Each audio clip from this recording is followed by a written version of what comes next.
ನೋಡಿ, ಒಂದು ಕಡೆ ಈ ಪಿಕ್ಚರ್ ರಿಲೀಸ್ ಆಗಿ 9 ದಿವಸ ಆಯಿತು. ಈಗಾಗಲೇ ಮಾಡಿರೋ ದುಡ್ಡು 1200 ಕೋಟಿ. ಒಳಗೋದ್ರು ನಾನು ಒಂದು ಆಶ್ಚರ್ಯ ಹೇಳ್ತಾ ಇದ್ದೆ ಆಮೇಲೆ ಸೋಷಲ್ ಮೀಡಿಯಾದಲ್ಲಿ, ಹೀಗೆಲ್ಲ ಆಗೋದಕ್ಕೆ ಸಾಧ್ಯ ಇದೆಯಾ? ಒಬ್ಬ ನಟ ಬೆಳ್ಳಂಬೆಳಗ್ಗೆ ಅರೆಸ್ಟ್ ಆಗ್ತಾನೆ, ತಕ್ಷಣ ಕೋರ್ಟ್ಗೆ ಹೋಗುತ್ತೆ, ಅದು ಕೇಸು. ಕೋರ್ಟಲ್ಲಿ ಹಿಯರಿಂಗ್ ಶುರುವಾಗುತ್ತೆ. ಹಿಯರಿಂಗ್ ಶುರುವಾಗಿ 14 ದಿನಗಳ ನ್ಯಾಯಾಂಗ ಬಂಧನಕ್ಕೆ ನೀಡಲಾಗುತ್ತೆ. ನ್ಯಾಯಾಂಗ ಬಂಧನಕ್ಕೆ ನೀಡಿದ ತಕ್ಷಣ ಅದು ಹೈಕೋರ್ಟ್ಗೆ ಹೋಗುತ್ತೆ.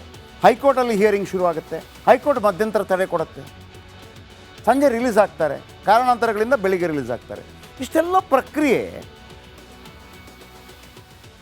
ಪ್ರಕ್ರಿಯೆ ಒಬ್ಬ ವ್ಯಕ್ತಿ ಆಶ್ಚರ್ಯ ಆಗುತ್ತಲ್ವಾ? ಸಾಧಾರಣವಾಗಿ ನೀವು ಏನಾದರೂ ಒಂದು ಕೋರ್ಟ್ಗೆ ಹೋದರೆ ಮತ್ತೊಂದು ಹಿಂಗೆ ಹೋಗಿ ಬಂದು ಎಷ್ಟು ಕಷ್ಟ ಆಗುತ್ತೆ ಅಂದರೆ, ಈಗ ಒಬ್ಬ ಕೂಲಿ ಕಾರ್ಮಿಕ, ಒಬ್ಬ ರಿಕ್ಷಾ ಓಡಿಸುವ ಮತ್ತೊಬ್ಬ, ಅವನಿಗೂ ಕೂಡ ಇಂಥದ್ದೇ ಸಿಕ್ಕಿದರೆ ಚೆನ್ನಾಗಿರುತ್ತಲ್ವ? ಕಾನೂನು ಭಾಳ ಸುಲಭವಾಗಿ ಸಿಕ್ಕಿದ್ರೆ ಭಾಳ ಒಳ್ಳೆಯದು, ಎಲ್ಲರಿಗೂ ಸಿಗಲಿ ಅನ್ನೋದು ಆಶಯ. ಈ ನಡುವೆ ನಿಮಗೊಂದು ದುಡ್ಡಿನ ಕಥೆ ಹೇಳ್ತೀನಿ. ದೇಶದ ಬಾಕ್ಸ್ ಆಫೀಸ್ನಲ್ಲಿ ಪುಷ್ಪ 2 ಅಬ್ಬರಿಸ್ತಾ ಇದೆ. 9 ದಿನದಲ್ಲಿ 1200 ಕೋಟಿಗೂ ಹೆಚ್ಚು ಕಲೆಕ್ಷನ್ ಮಾಡಿದೆ.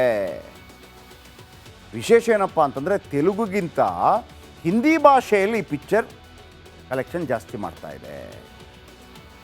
ದಂಗಲ್ ಕಲೆಕ್ಷನನ್ನು ಮೀರಿಸುವ ಸಾಧ್ಯತೆ ಇದೆಯಂತೆ ಪುಷ್ಪ 2. ಯಾಕಂದರೆ ದಂಗಲ್ ಭಾರತದಲ್ಲಿ 2070 ಕೋಟಿಯಷ್ಟು ಕಲೆಕ್ಷನ್ ಮಾಡಿತ್ತು, ಓವರಾಲ್ 3000 ಕೋಟಿ. ಆಮೇಲೆ ರಿಲೀಸ್ಗೂ ಮುನ್ನವೇ ದಾಖಲೆ ಬರೆದಿತ್ತು ಪುಷ್ಪ 2. ಒಂದು ದಿನದ ಮೊದಲೇ 3 ಲಕ್ಷ ಟಿಕೆಟ್ ಸೇಲ್ ಆಗಿತ್ತು ಪುಷ್ಪಾದು.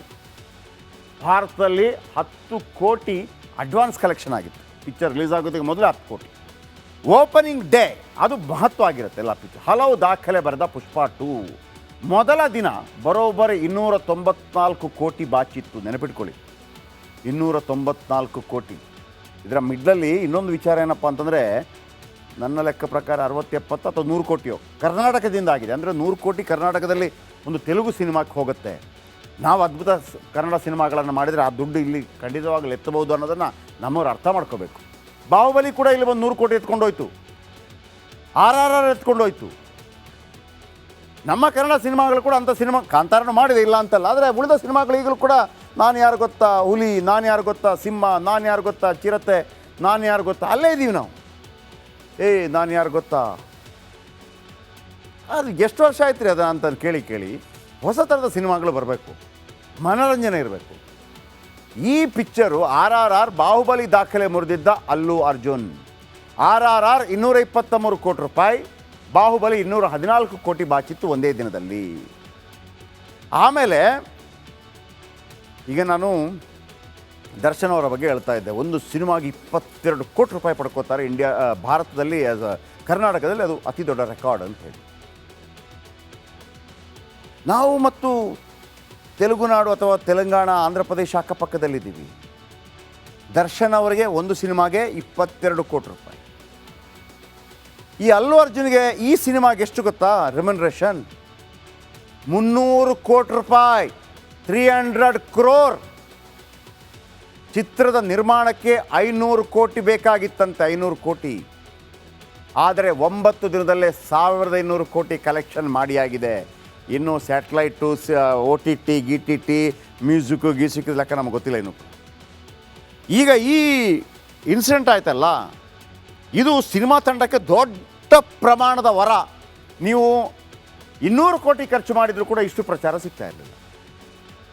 200 ಕೋಟಿ ತಗೊಂಡೋಗಿದ್ರು ಕೂಡ ಎಲ್ಲ ಪೇಪರಲ್ಲಿ, ಎಲ್ಲ TV ಗಳಲ್ಲಿ ಒಂದೇ ಕಾಲಕ್ಕೆ ಬೆಳಗ್ಗೆಯಿಂದ ಸಂಜೆ ತನಕ ಹಿಂಗೆ ಬರ್ತಾ ಇತ್ತಾ? ಬಂತು. ಈಗ ನೋಡಿ ನೀವು ಈ ಸಿನಿಮಾದ ಕಲೆಕ್ಷನ್ ಎಲ್ಲಿಗೆ ಹೋಗುತ್ತೆ ಅಂತ. ಒಟ್ಟಾರೆಯಾಗಿ ಈ ಒಂದು ಸನ್ನಿವೇಶ ಅದನ್ನು ಒಂದು ಅವಕಾಶವಾಗಿ ಮಾರ್ಪಡಿಸಿಕೊಂಡಿದೆ ಈ ಚಿತ್ರತಂಡ ಅಂತ ನನಗನ್ಸುತ್ತೆ. ಓಕೆ,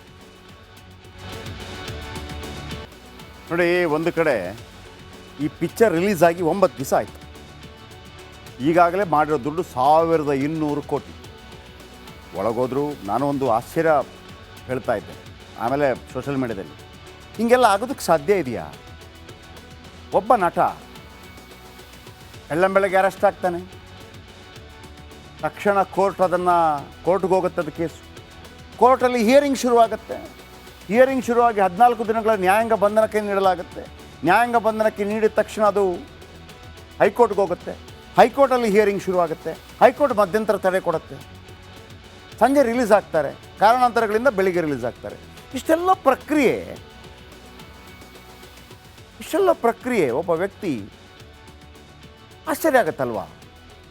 ಸಾಧಾರಣವಾಗಿ ನೀವು ಏನಾದರೂ ಒಂದು ಕೋರ್ಟ್ಗೆ ಹೋದರೆ ಮತ್ತೊಂದು ಹಿಂಗೆ ಹೋಗಿ ಬಂದು ಎಷ್ಟು ಕಷ್ಟ ಆಗುತ್ತೆ ಅಂದರೆ, ಈಗ ಒಬ್ಬ ಕೂಲಿ ಕಾರ್ಮಿಕ, ಒಬ್ಬ ರಿಕ್ಷಾ ಓಡಿಸುವ ಮತ್ತೊಬ್ಬ, ಅವನಿಗೂ ಕೂಡ ಇಂಥದ್ದೇ ಸಿಕ್ಕಿದರೆ ಚೆನ್ನಾಗಿರುತ್ತಲ್ವ. ಕಾನೂನು ಭಾಳ ಸುಲಭವಾಗಿ ಸಿಕ್ಕಿದ್ರೆ ಭಾಳ ಒಳ್ಳೆಯದು, ಎಲ್ಲರಿಗೂ ಸಿಗಲಿ ಅನ್ನೋದು ಆಶಯ. ಈ ನಡುವೆ ನಿಮಗೊಂದು ದುಡ್ಡಿನ ಕತೆ ಹೇಳ್ತೀನಿ. ದೇಶದ ಬಾಕ್ಸ್ ಆಫೀಸ್ನಲ್ಲಿ ಪುಷ್ಪ 2 ಅಬ್ಬರಿಸ್ತಾ ಇದೆ. 9 ದಿನದಲ್ಲಿ 1200 ಕೋಟಿಗೂ ಹೆಚ್ಚು ಕಲೆಕ್ಷನ್ ಮಾಡಿದೆ. ವಿಶೇಷ ಏನಪ್ಪ ಅಂತಂದರೆ, ತೆಲುಗುಗಿಂತ ಹಿಂದಿ ಭಾಷೆಯಲ್ಲಿ ಈ ಪಿಕ್ಚರ್ ಕಲೆಕ್ಷನ್ ಜಾಸ್ತಿ ಮಾಡ್ತಾ ಇದೆ. ದಂಗಲ್ ಕಲೆಕ್ಷನನ್ನು ಮೀರಿಸುವ ಸಾಧ್ಯತೆ ಇದೆಯಂತೆ ಪುಷ್ಪ 2. ಯಾಕಂದರೆ ದಂಗಲ್ ಭಾರತದಲ್ಲಿ 2070 ಕೋಟಿಯಷ್ಟು ಕಲೆಕ್ಷನ್ ಮಾಡಿತ್ತು, ಓವರಾಲ್ 3000 ಕೋಟಿ. ಆಮೇಲೆ ರಿಲೀಸ್ಗೂ ಮುನ್ನವೇ ದಾಖಲೆ ಬರೆದಿತ್ತು ಪುಷ್ಪ 2. ಒಂದು ದಿನದ ಮೊದಲೇ 3 ಲಕ್ಷ ಟಿಕೆಟ್ ಸೇಲ್ ಆಗಿತ್ತು ಪುಷ್ಪಾದು. ಭಾರತದಲ್ಲಿ 10 ಕೋಟಿ ಅಡ್ವಾನ್ಸ್ ಕಲೆಕ್ಷನ್ ಆಗಿತ್ತು. ಪಿಕ್ಚರ್ ರಿಲೀಸ್ ಆಗೋದಕ್ಕೆ ಮೊದಲೇ 10 ಕೋಟಿ. ಓಪನಿಂಗ್ ಡೇ ಅದು ಮಹತ್ವ ಆಗಿರುತ್ತೆ ಎಲ್ಲ ಪಿಕ್ಚರ್. ಹಲವು ದಾಖಲೆ ಬರೆದ ಪುಷ್ಪ 2 ಮೊದಲ ದಿನ ಬರೋಬ್ಬರಿ 294 ಕೋಟಿ ಬಾಚಿತ್ತು. ನೆನಪಿಟ್ಕೊಳ್ಳಿ, 294 ಕೋಟಿ. ಇದರ ಮಿಡ್ಲಲ್ಲಿ ಇನ್ನೊಂದು ವಿಚಾರ ಏನಪ್ಪ ಅಂತಂದರೆ, ನನ್ನ ಲೆಕ್ಕ ಪ್ರಕಾರ 60-70 ಅಥವಾ 100 ಕೋಟಿಯೋ ಕರ್ನಾಟಕದಿಂದ ಆಗಿದೆ. ಅಂದರೆ 100 ಕೋಟಿ ಕರ್ನಾಟಕದಲ್ಲಿ ಒಂದು ತೆಲುಗು ಸಿನಿಮಾಕ್ಕೆ ಹೋಗುತ್ತೆ. ನಾವು ಅದ್ಭುತ ಕನ್ನಡ ಸಿನಿಮಾಗಳನ್ನು ಮಾಡಿದರೆ ಆ ದುಡ್ಡು ಇಲ್ಲಿ ಖಂಡಿತವಾಗಲೂ ಎತ್ತಬಹುದು ಅನ್ನೋದನ್ನು ನಮ್ಮವ್ರು ಅರ್ಥ ಮಾಡ್ಕೋಬೇಕು. ಬಾಹುಬಲಿ ಕೂಡ ಇಲ್ಲಿ ಒಂದು 100 ಕೋಟಿ ಎತ್ಕೊಂಡೋಯ್ತು. RRR ಎತ್ಕೊಂಡೋಯ್ತು. ನಮ್ಮ ಕನ್ನಡ ಸಿನಿಮಾಗಳು ಕೂಡ ಅಂಥ ಸಿನಿಮಾ, ಕಾಂತಾರನು ಮಾಡಿದೆ ಇಲ್ಲ ಅಂತಲ್ಲ, ಆದರೆ ಉಳಿದ ಸಿನಿಮಾಗಳು ಈಗಲೂ ಕೂಡ ನಾನು ಯಾರು ಗೊತ್ತಾ ಹುಲಿ, ನಾನು ಯಾರು ಗೊತ್ತಾ ಸಿಂಹ, ನಾನು ಯಾರು ಗೊತ್ತಾ ಚಿರತೆ, ನಾನು ಯಾರು ಗೊತ್ತಾ ಅಲ್ಲೇ ಇದ್ದೀವಿ ನಾವು. ನಾನು ಯಾರು ಗೊತ್ತಾ, ಅದು ಎಷ್ಟು ವರ್ಷ ಆಯ್ತು ರೀ ಅದು ಅಂತ ಕೇಳಿ ಹೊಸ ಥರದ ಸಿನಿಮಾಗಳು ಬರಬೇಕು, ಮನೋರಂಜನೆ ಇರಬೇಕು. ಈ ಪಿಕ್ಚರು RRR ಬಾಹುಬಲಿ ದಾಖಲೆ ಮುರಿದಿದ್ದ ಅಲ್ಲು ಅರ್ಜುನ್. RRR 223 ಕೋಟಿ ರೂಪಾಯಿ, ಬಾಹುಬಲಿ 214 ಕೋಟಿ ಬಾಚಿತ್ತು ಒಂದೇ ದಿನದಲ್ಲಿ. ಆಮೇಲೆ ಈಗ ನಾನು ದರ್ಶನ್ ಅವರ ಬಗ್ಗೆ ಹೇಳ್ತಾ ಇದ್ದೆ. ಒಂದು ಸಿನಿಮಾಗೆ 22 ಕೋಟಿ ರೂಪಾಯಿ ಪಡ್ಕೋತಾರೆ ಭಾರತದಲ್ಲಿ, ಕರ್ನಾಟಕದಲ್ಲಿ ಅದು ಅತಿ ದೊಡ್ಡ ರೆಕಾರ್ಡ್ ಅಂತ ಹೇಳಿ. ನಾವು ಮತ್ತು ತೆಲುಗುನಾಡು ಅಥವಾ ತೆಲಂಗಾಣ, ಆಂಧ್ರ ಪ್ರದೇಶ ಅಕ್ಕಪಕ್ಕದಲ್ಲಿದ್ದೀವಿ. ದರ್ಶನ್ ಅವರಿಗೆ ಒಂದು ಸಿನಿಮಾಗೆ 22 ಕೋಟಿ ರೂಪಾಯಿ. ಈ ಅಲ್ಲು ಅರ್ಜುನ್ಗೆ ಈ ಸಿನಿಮಾಗೆ ಎಷ್ಟು ಗೊತ್ತಾ ರೆಮ್ಯುನರೇಷನ್? 300 ಕೋಟಿ ರೂಪಾಯಿ, 300 crore. ಚಿತ್ರದ ನಿರ್ಮಾಣಕ್ಕೆ 500 ಕೋಟಿ ಬೇಕಾಗಿತ್ತಂತೆ, 500 ಕೋಟಿ. ಆದರೆ 9 ದಿನದಲ್ಲೇ 1500 ಕೋಟಿ ಕಲೆಕ್ಷನ್ ಮಾಡಿಯಾಗಿದೆ. ಇನ್ನು ಸ್ಯಾಟಲೈಟು, OTT, GTT, ಮ್ಯೂಸಿಕ್ ಲೆಕ್ಕ ನಮಗೆ ಗೊತ್ತಿಲ್ಲ ಇನ್ನು. ಈಗ ಈ ಇನ್ಸಿಡೆಂಟ್ ಆಯ್ತಲ್ಲ, ಇದು ಸಿನಿಮಾ ತಂಡಕ್ಕೆ ದೊಡ್ಡ ಪ್ರಮಾಣದ ವರ. ನೀವು 200 ಕೋಟಿ ಖರ್ಚು ಮಾಡಿದರೂ ಕೂಡ ಇಷ್ಟು ಪ್ರಚಾರ ಸಿಗ್ತಾ ಇರಲಿಲ್ಲ. 200 ಕೋಟಿ ತಗೊಂಡೋಗಿದ್ರು ಕೂಡ ಎಲ್ಲ ಪೇಪರಲ್ಲಿ, ಎಲ್ಲ TV ಗಳಲ್ಲಿ ಒಂದೇ ಕಾಲಕ್ಕೆ ಬೆಳಗ್ಗೆಯಿಂದ ಸಂಜೆ ತನಕ ಹಿಂಗೆ ಬರ್ತಾ ಇತ್ತಾ? ಬಂತು. ಈಗ ನೋಡಿ ನೀವು ಈ ಸಿನಿಮಾದ ಕಲೆಕ್ಷನ್ ಎಲ್ಲಿಗೆ ಹೋಗುತ್ತೆ ಅಂತ.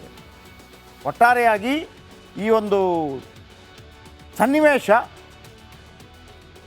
ಅದನ್ನು ಒಂದು ಅವಕಾಶವಾಗಿ ಮಾರ್ಪಡಿಸಿಕೊಂಡಿದೆ ಈ ಚಿತ್ರತಂಡ ಅಂತ ನನಗನ್ಸುತ್ತೆ. ಓಕೆ.